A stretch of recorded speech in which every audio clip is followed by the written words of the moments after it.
Welcome back to the After Hours Society podcast. Mhm. Tonight we're doing a deep dive into a Reddit post that a listener sent in. Mhm. And it's really gotten a lot of attention online. And I think it's a really fascinating case. Mhm. Um, we have a woman whose really close male friend proposed to her, Oh, wow. but she says they were never a couple. Like never. Never romantic. Oh my gosh. So we're going to try to break down her story, Right. look at all the crazy reactions it's gotten online, and maybe learn a little something about, friendship and how we see each other and maybe even ourselves. Yeah, that's a really good point. I think there's a lot to unpack here. There is. It seems so simple at first. Like, oh, somebody just got the wrong idea. Right. But then the more you think about it, the more complicated it gets. Yeah, so let's start with the woman's side of the story. Okay. Um, she says that they were just friends, like 100% platonic. They were Mhm. close, hung out all the time. But she's adamant that there was never anything romantic going on between them. And she's really clear about that in the post. Yeah. She even says that because of some bad experiences in the past, she was extra careful not to do anything that could be seen as romantic. Oh, wow. So you can just imagine how shocked she must have been when he proposed. I can't even imagine, Yeah. what was going through her head at that moment. Yeah, and think about where it happened. Where? He proposed in a busy tourist spot in her hometown. No way. Yeah, like a big public display. Oh my God, that's so much pressure. It is. Can you imagine all those people watching her, And judging, judging, waiting to see what she'll do? I would just die. It's a lot for anyone to handle. But in this case, where she had no clue he had romantic feelings for her, it's like that pressure's got to be 10 times worse. Absolutely. Yeah. And then her reaction, I mean, she laughed it off. Yeah. Like she thought it was a joke Totally understandable. in that situation, right? Oh, yeah, absolutely. I mean, who wouldn't? But he did not take it well. No, he did not. He accused her of leading him on, Oh, geez. made a huge scene, and then just left. It really makes you wonder what was going on in his head. Seriously. He seemed totally unable to see things from her point of view. Yeah, and that's what a lot of the commenters online picked up on, too. Oh, yeah, the comment section's wild. I bet. You've got people feeling bad for the woman, Of course. others speculating about why the guy did what he did. What were some of the theories? Well, there are three main ones that kept coming up. Okay, I'm all ears. All right, so the first one, and this is kind of scary, is that he might been delusional. Delusional? Like, what does that even mean? Like, he genuinely believed they were in a relationship, Yeah. even though there was no evidence of that, That's crazy. right? So he's completely disconnected from reality. Okay, I mean, is there anything in the story that makes you think that could be true? Well, he said she should have broken up with him sooner, Oh, God. and he was so shocked and hurt by her reaction to the proposal. It's like he was living in a completely different world. Like he built this whole fantasy in his head and she just shattered it. Exactly. And that leads to the second theory. Okay, what's that? Maybe he just misinterpreted everything. Misinterpreted. Yeah, like he saw her being friendly and thought she was into him. I mean, that happens, right? Oh, all the time. Yeah. Especially between men and women. There are so many unspoken rules and expectations. It can be so confusing. It really can. What one person sees as just being nice, another person might think is flirting. Oh, totally. And then you add in all the societal stuff about how men and women are supposed to act around each other. Right. And it's a recipe for disaster. Yeah. So he could genuinely thought they were on the same page romantically. Exactly. Even though she just saw him as a friend. That's a tough situation. Yeah. But even if that's what happened, it still doesn't excuse what he did. Right. Like the public proposal and the accusations. Not at all. Okay, so what's the third theory? This one's a little darker. Ooh. Lay it on me. Some people think he might have been trying to manipulate her. Manipulate her. Like how? Like maybe he knew deep down they weren't really a couple, but he staged this big proposal to pressure her into saying yes. Like to force her hand. Exactly. He knew she'd feel bad saying no in front of everyone. That's so messed up. It is. It's really calculating and manipulative. Wow. So three very different theories. Yeah. Yeah. And it's impossible to know for sure which one's right. But regardless of his motivation, the commenters all agreed on one thing. What's that?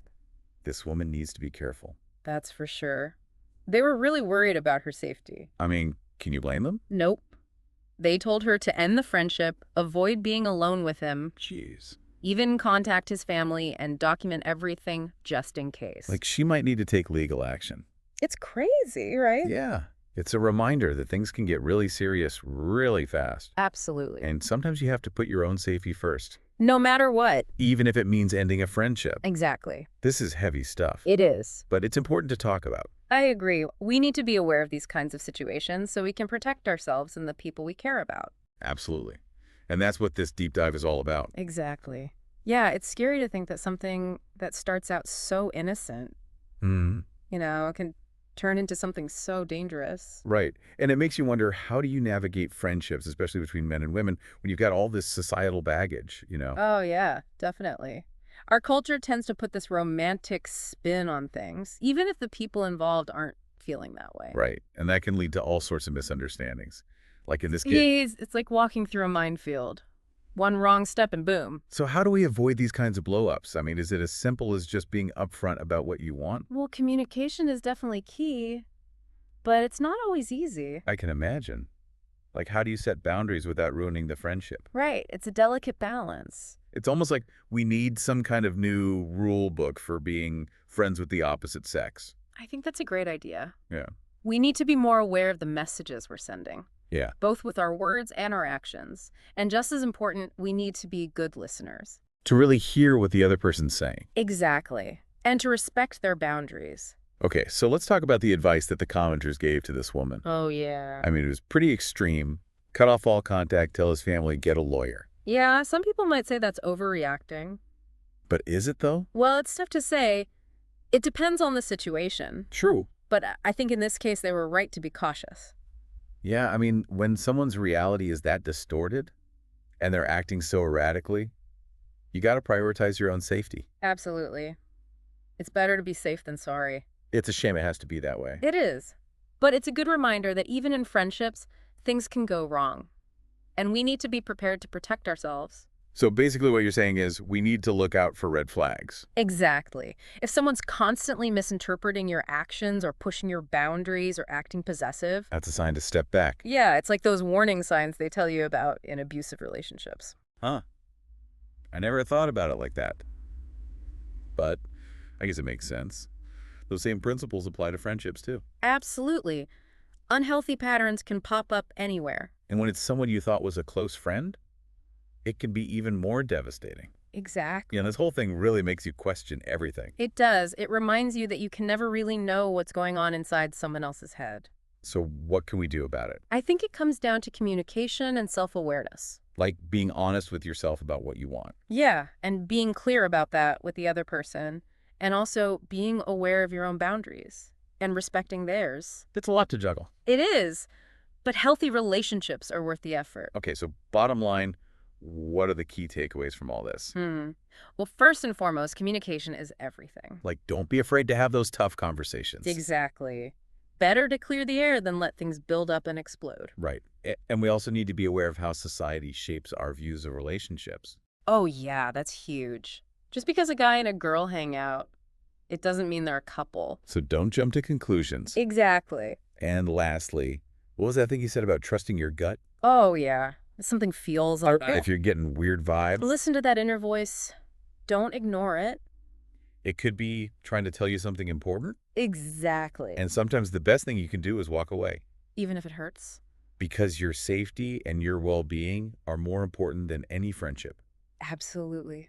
Wow, this has been a heavy but really insightful conversation. It has. It's definitely given me a lot to think about in terms of my own friendships Well, and how I communicate with the people in my life. it's a good reminder that we all need to be more mindful of our actions and our words. And to take care of ourselves. Exactly. It really makes you think about all those little assumptions we make about people, even our friends. Yeah, we get so caught up in our own heads sometimes. We forget that other people might see things totally differently. Right. Everyone's got their own baggage, their own experiences that shape how they view the world. So what you might see as a harmless joke, Someone else might take it as a serious insult. and vice versa. Exactly. It's Yeah. like we're all looking through these different lenses, And sometimes those lenses just don't line up. which is why empathy is so important. Oh, absolutely. Trying to see things from the other person's perspective, even if you don't agree with it. Right. You don't have to agree. But at least you can try to understand where they're coming from. And that can make a huge difference in how you communicate. Okay, so let's say you find yourself in a situation like this woman. Where someone's completely misreading your signals. Yeah, what do you do? Well, first of all, Don't blame yourself. It's not your fault, Right. You can't control how other people perceive you. but you can control how you respond. Exactly. So instead of getting defensive or shutting down, Try to have a conversation yeah, explain your perspective calmly and clearly. and listen to what they have to say. Even if it's hard to hear, And if that doesn't work, you might need to take a step back. create some distance. Protect yourself. Because at the end of the day, your safety and your well-being are the most important things. No friendship is worth sacrificing that. That's a good point. Yeah. So to wrap up, I think the biggest takeaway from this whole deep dive Mm-hmm. is that communication is key, Absolutely. In any relationship. romantic or platonic, Doesn't matter. You got to talk to each other. and be honest about what you're thinking and feeling, Right. And listen to what the other person has to say. even if it's not what you want to hear. Because ignoring problems won't make them go away. It'll just make them worse. Exactly. So yeah, talk to your friends. Check in with them. Make sure you're both on the same page. And if you're not, Figure it out together. that's what friends are for. This has been another great deep dive. Thanks for joining us tonight on the After Hours Society podcast. And don't forget to like and subscribe for more fascinating conversations about human behavior. See you next time.